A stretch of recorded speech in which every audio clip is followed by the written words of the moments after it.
Përshëndetje shenja e binjakëve. Sot do të interpretojmë kartat për javën 1-7 janar 2026.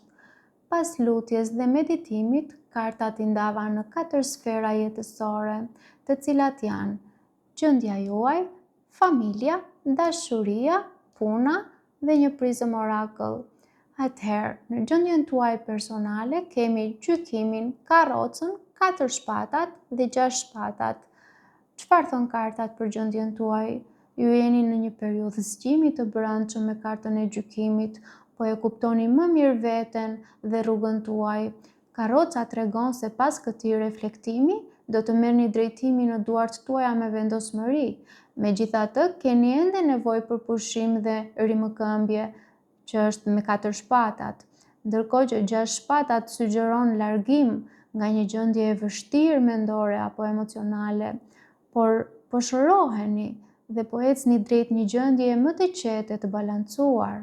Ndërsa në familje kemi mbretëreshën e shkopinjve, 2 shkopinjt, 10 shpatat dhe yllin.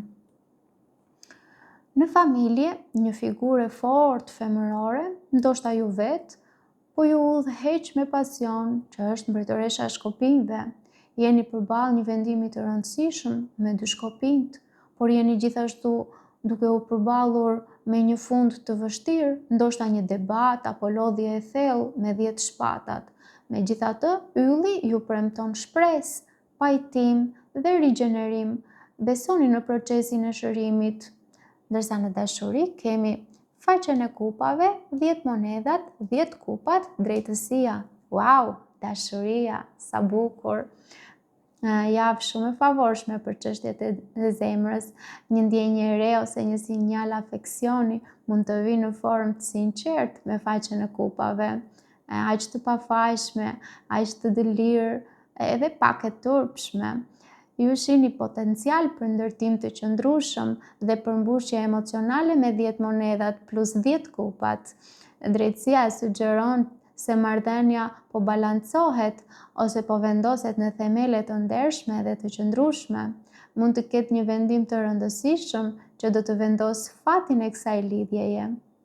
Ndërsa në punë kemi asin e kupave, mbretin e kupave, 8 monedhat dhe temperancën. Çfarë thon për punën kartat? Në punë pritet një mundësi që lidhet me emocione pozitive dhe të sinqerta, që është me asin e kupave. Ndoshta një njohje, ose një marrëdhënie, ose një projekt që ju frymëzon. Mbreti i kupave tregon që ju, ose dikush pranë jush, ka kontroll emocional dhe vepron me pjekuri. Me 8 monedhat, do të jeni shumë të përqendruar në detaje dhe përmirësim.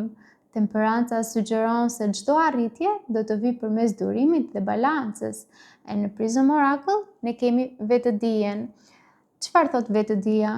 Kjo është një javë ku ju vetë ndërgjegjësoheni për vlerat tuaja, për ndjenjat e vërteta dhe për drejtimin që dëshironi të merrni në jetë, po zhvilloni më shumë qartësi mendore dhe shpirtërore. Duket një javë e fuqishme për ju, po lëvizni nga një gjendje pasiviteti në vendime të guximshme dhe shërim të brendshëm. Në dashuri jeni të bekuar me përmbushje dhe ekuilibër. Në punë po ndërtoni me durim dhe mençuri sepse vetëdija ju udhëheq në çdo hap. Unë ju përqafoj dhe deri herën tjetër, kujdesuni për veten. Paçim!